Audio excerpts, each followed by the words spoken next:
Hello and welcome. I am Aziel, and so today's video is about, let's say, hypocrisy. Yeah, that's a good one. And so what you're going to see on screen today, and it's going to cover the entire video, so you've got 8 minutes of the same picture, and not 1 minute picture screen slide to the slideshow today, that one. And this game is a very far left game, don't get me wrong. And they made it themselves. More of a power to them. You make something yourself. It's their own IP. They're not shoehorning in anyone else's IP. They're not trying to change anything. They're making their own thing. Again, good on them. That's their decision. I don't like it. I don't like it because of the screenshot. Not because of the politics. Because of the screenshot. It looks uninspired. It looks kind of lazy. And it doesn't look that interesting at all. A better screenshot would have actually been an in-game screenshot rather than a character selection screenshot. So we can actually see what the gameplay at least looks like. But this to me is very uninspired. I'm not going to sugarcoat it. It does. The main character, which you can see on screen, looks like someone from StarCraft. Doesn't look like anything new. The UI looks like something from Overwatch. It kind of looks like something we've seen before, done before, and about 100 times better before. Again, this has nothing to do with the political side. I don't care. It's irrelevant to the details on this one. But, like I said, it is, to me, quite boring and uninspired and doesn't interest me at all. But congratulations to the people who created it. They deserve it. They have gone out of their way, created something, and they should be applauded for that. Whether or not it's good or bad, or whether or not it sells or not, is entirely different. We don't really know much more, but at least they've gone out and done it and made their own thing rather than shoehorning into an existing IP, which is what the far right constantly says they should do. Make your own thing. Fair enough, so they've done it. And the far right are complaining. Now, here's the thing. It doesn't matter if this was a far right, far left screenshot. That's absolutely relevant to the details because all this does is prove my point on what the political mindset are. This is not something I kind of spoke about before, but it is proving my point time and time again. Both sides do, by the way. This isn't just one side of this argument, it's both sides. And the fact is, this is the problem.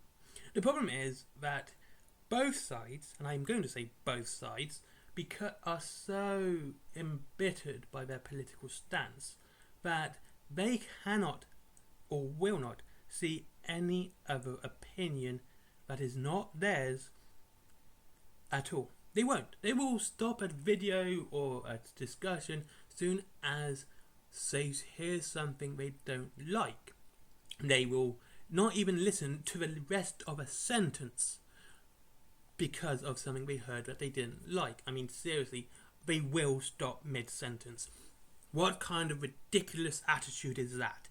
To stop mid-sentence because the start of the sentence is something you don't like. That is a very egotistical and narcissistic way of thinking. And these people are both egotistical and narcissistic. They are very much so. They also have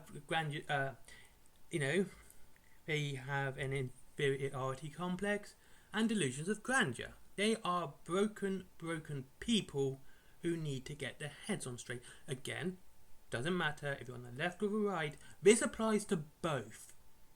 Because here's the thing.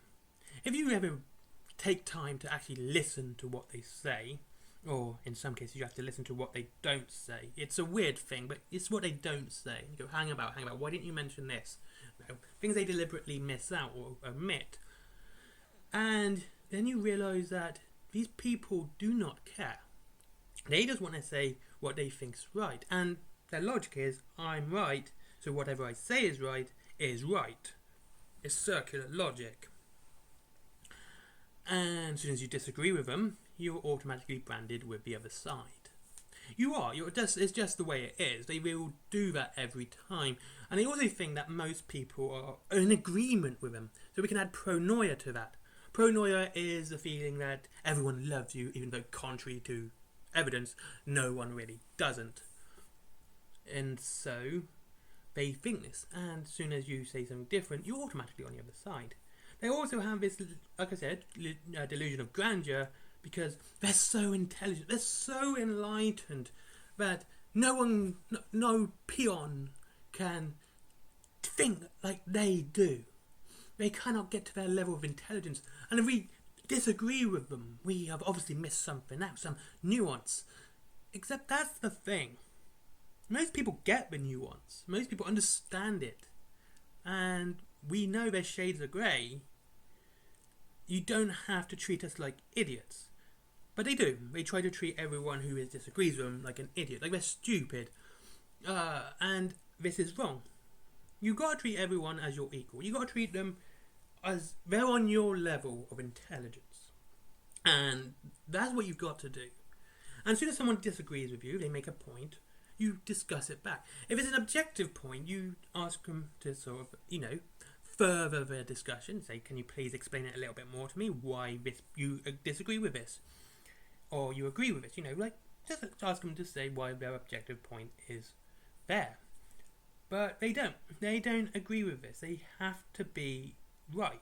They cannot see it any other way. They cannot understand that they may be wrong.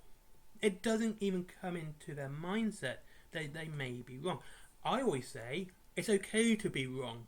Being wrong twice about the same thing, that's when you start having issues. As long as you can be wrong, you learn from it and you move and you grow. That's how things happen. And that's the way most people are. Like, most people are against politics in their hobbies. And when people say this, the far left or the far right will undoubtedly say, you mean you want your politics. And people go, no. We don't want politics. And they, of course, they just don't seem to understand that they actually mean what they say. They actually do mean they don't want politics in the hobby. Like I say, I don't want politics in the hobby and it needs to get out. But again, these people are narcissistic and they cannot understand that they are wrong. They cannot understand that. They cannot understand they're on a point where actually most people don't want either side in the hobby. Most people just want to be left alone. Most people want to enjoy the hobby and talk about it. They want to talk about their favorite video games. They want to talk about what was cool about them and all of that stuff. Not just have some sort of discussion about something and then someone talk about how it's DEI or it's it's far right or it's race or any of that. And people don't want to hear that. If people like a gay character, they don't want suddenly some sort of diatribe how he was some sort of token character which was only added because of DEI, even though the character could have been gay for 50 years, but all of a sudden it's some DEI thing. We're saying, no, he's always been gay. What the hell are you talking about? And same with someone who could be, somewhere there's lots of white people. And then they go, oh, this is racist. Like, it's from a white country, dude. Like, this is factually historic. Why are you complaining about something that's always been? And I know that's a bit of a conservative mindset, but we like talking about, wargaming here. Tabletop wargaming, historical wargaming. Like, if someone has Romans and they're painted all white, people go, why have you painted them all white? It's like, because they're Romans. The same with the Celts or anything like that. And then to complain, it's just making a complaint for complaint's sake. Rather than talking about the game itself, these people want to bring in their political stance on it. They want to have their piece on why what you've done is wrong, or why you're incorrect by what you've done. And you're just sitting there going, dude, seriously, I'm just trying to enjoy my thing here. Go away. Or do that, whatever. I just call it one dude. And they just don't understand. And that's the problem. And I hope I've made my point clear on this. Because this hypocrisy needs to stop. And I think the best way to stop this is just stop talking to them. I am, unfortunately, not in that position anymore. I have to stand up for what I believe. I have to talk about this stuff.